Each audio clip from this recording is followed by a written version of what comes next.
Hey, what up squad, it's your boy K-Flow. And in this video, we're going to be installing a flush-mounted USB charger on the dashboard of the Tacoma. Now let's get this thing started.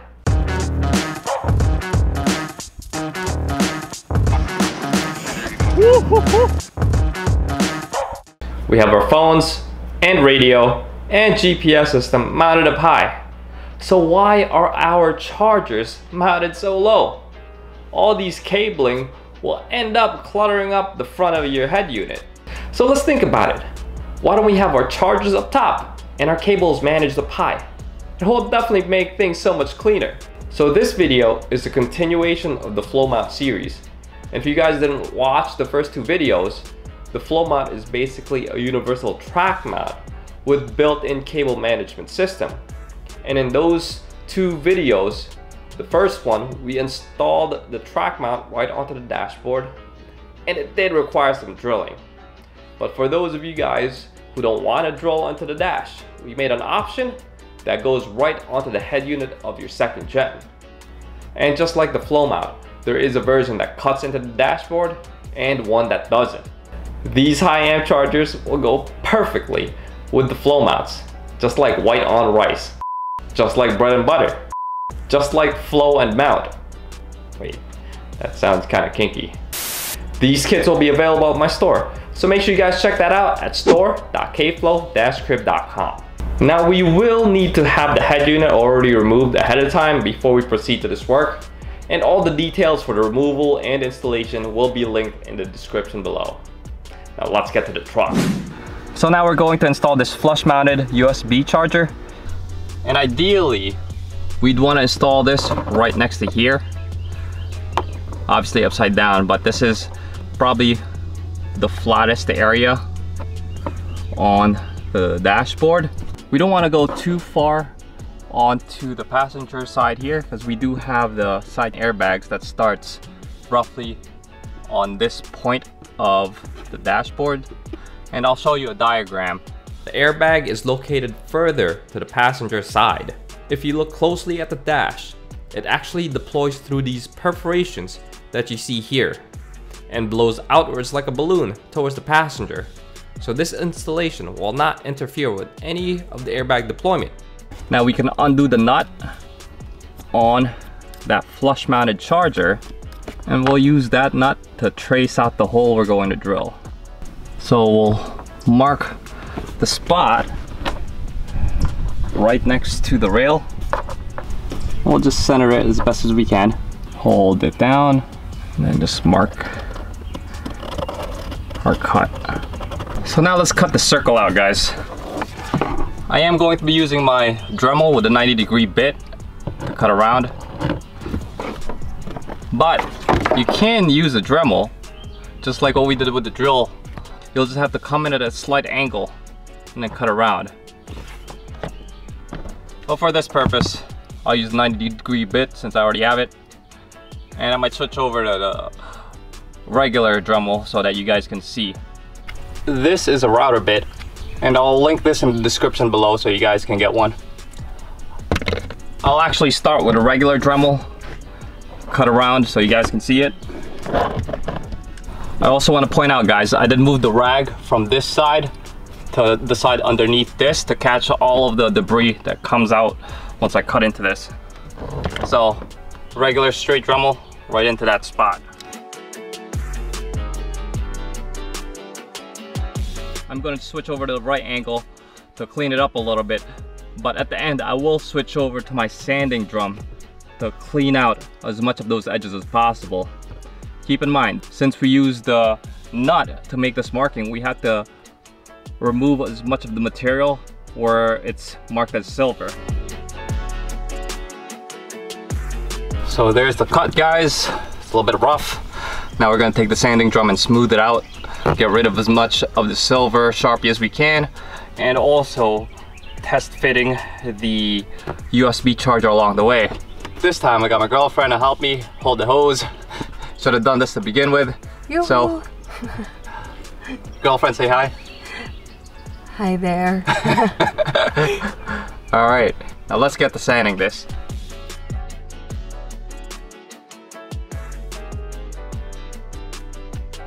let's do our first test fit, guys.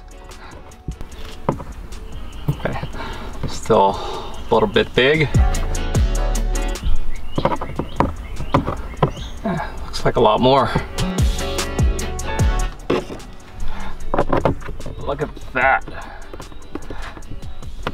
That's exactly what we want. So here's what the kit's going to look like, guys. We have our USB flush mounted charger, our wire loom. The one end will be electrical tape for now, and you'll see why in a bit. On this end, there's going to be a 10 amp fuse with a fuse tap and a ring terminal. On the opposite end will be spade connectors. And we also do have a handful of zip ties too. Now let's get to installing. So we're here back at the head unit, guys. Now we can feed our wire loom in. We'll start on the side with the fuse tap and the ring terminal. And we'll push that right behind this bundle of cables and have it feed all the way down to the footwell region.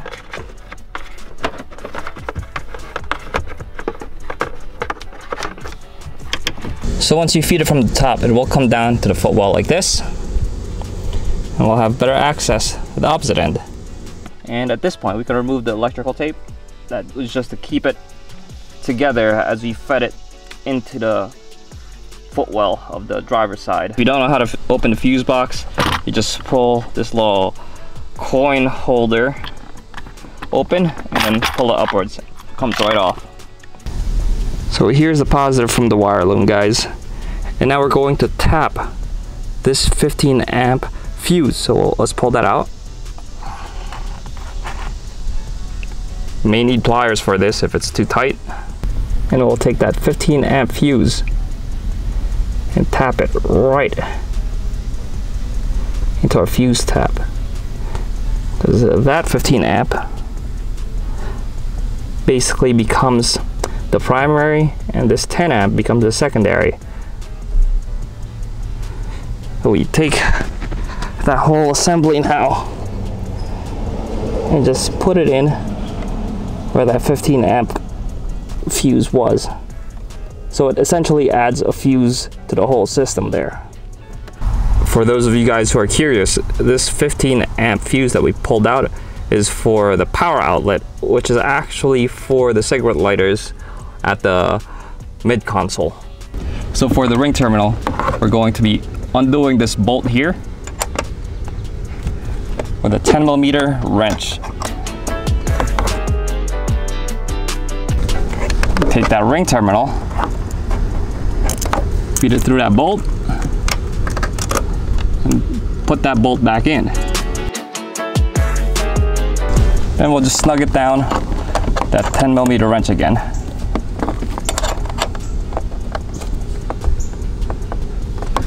And at this point, it'll be a good time to zip tie your wire loom to this fat bundle here. So now, let's get to the other end of the wire loom. Before moving forward, guys, I just want to point out there is a positive and a negative connection on this USB charger. So just make sure that when you're plugging the terminals in, the red goes to the positive and the black goes to the negative. So from the USB charger, we'll undo this nut, take it off completely, we take that nut and we feed it around the spade terminals, just like that. And then we bring the spade terminals through the hole up top. And now we can get the connections together for the back of the USB charger. So again, red goes to positive and black goes to negative. And we'll feed that whole thing back in like that. And we get a ring, the ring that we fed around the cables, and then just tighten that ring behind USB charger. And we tighten it as best as we can by hand. And that's it. The rest will be just cleaning up the cabling with some zip ties. So once we're done installing the connectors, we'll have this loop of wire here, and we'll just zip tie it away from any moving parts to clean it up. I'll do that off camera and I'll show you guys how I route it. Well, there it is, guys.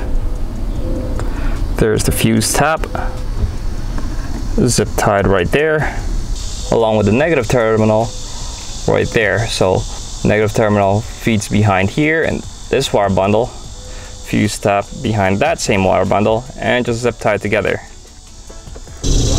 Looking from underneath, see that crimped connection? That's a positive, following behind that bracket there. I left the zip tie uncut so you guys can see where I had the wire secured. Follows underneath here. There's the other zip tie. There's a metal bracket right underneath that steering column, and then it goes up into the head unit area. I just pulled it a little bit more taut so that we don't have any more loose wires dangling.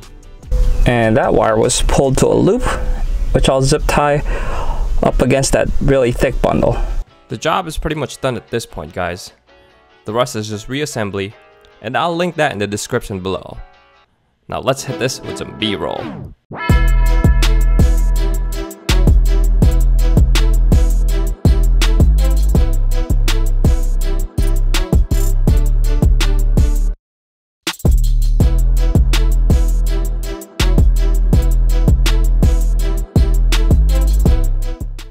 This install is probably one of the easier installs. The hardest part is really just cutting that hole. But if you take your time and do it carefully, you'll be totally fine. And just to reiterate, guys, these kits will be available in my store, so make sure you check that out at store.kflow-strip.com. And all the proceeds definitely go to help making better content for you guys. If you are still concerned with drilling into the dash, we do have another option for you, so stay tuned. And while you're at it, make sure you smash that like, subscribe, and hit that bell too. That's all I got for this video, guys. So until next time, peace out.